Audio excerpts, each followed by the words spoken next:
Yeah.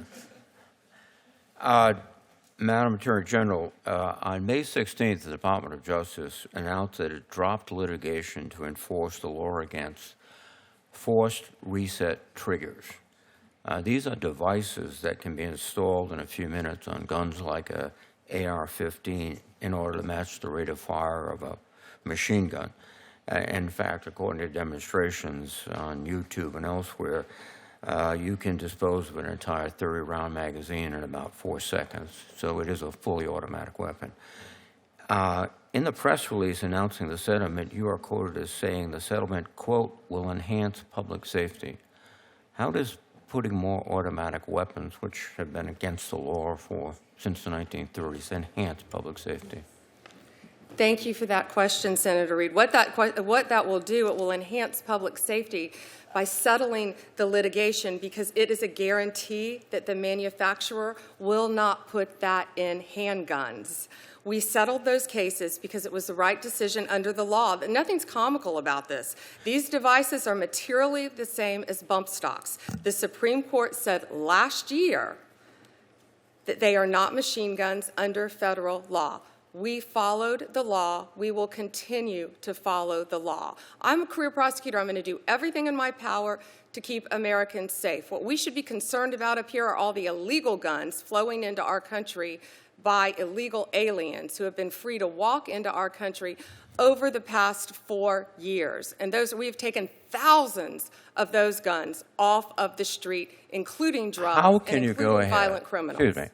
How can you go ahead and say we're more safe today because they will not put these automatic firing devices in pistols, which have magazines of about maybe 20 rounds at most, or maybe 10, and have a range much less than an automatic weapon? Have you ever fired an automatic weapon? I have. Well, you understand then that that's a device that was designed to kill people. It's not a hunting rifle. It's not a target rifle. It's mass fire.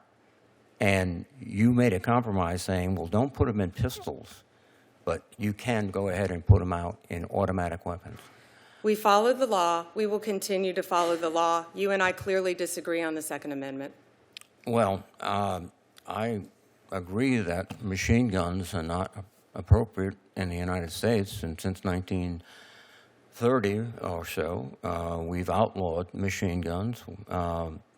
And these semi-automatic weapons that are produced in volume are so easily converted to automatic weapons that it's you're ignoring the reality, frankly. I'm following the law, Senator. Well, yes, that's right. By the way, how many American weapons are going into Mexico in a year? What are we doing to stop American weapons going to Mexico to arm their gangs? Well, we need to support that on both sides. Well, what are you doing? What are you doing to support it on our side? We are arresting people who have illegal firearms in our country. We're not sending people back to Mexico with guns. We're throwing them in our jails and prosecuting them. You're allowing them to be purchased in the United States and driven across the border. Most of these gangs have completely turned themselves into military organizations because they're using American weapons, American technology, and your argument is that, well, we're not doing anything about then. No, not my argument. That was the policy of the last 4 years of the Biden administration with open borders. You could come back and forth across our borders. You could buy guns. You could take guns off the street. You could shoot people in our country. You could bring fentanyl into our country. You could bring methamphetamine into our country. You could bring cocaine into our country. That was the previous administration. No, not this What one. are you doing to stop the flow of weapons into Mexico? We are arresting flow of weapons into. Our borders are closed. We are arresting illegal cartels. Sinaloa from Mexico, MS-13 from El Salvador, TDA. We are arresting from Venezuela. ATF has seized over 14,600 guns since Donald Trump has been president. That's a 33% increase from the last administration. And think about that. That's with our borders secure. Were they coming into so they weren't doing anything. Were they coming into the United States?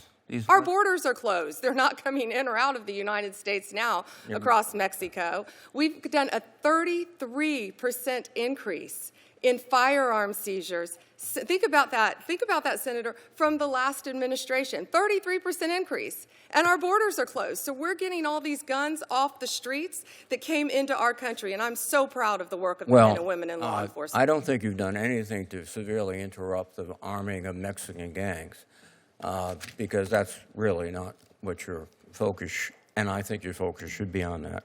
But thank you, Mr. Chairman. And can I just add one thing? And no, because the borders are closed, we are stopping the guns from going to Mexico. Well, let me ask you another question. If the borders are closed, why do we have a division headquarters of the United States Army in Fort Huachuca and military elements across the board when the borders close and Border Patrol can handle it?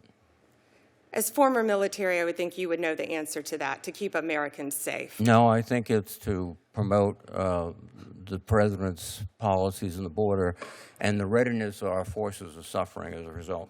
Thank you. Senator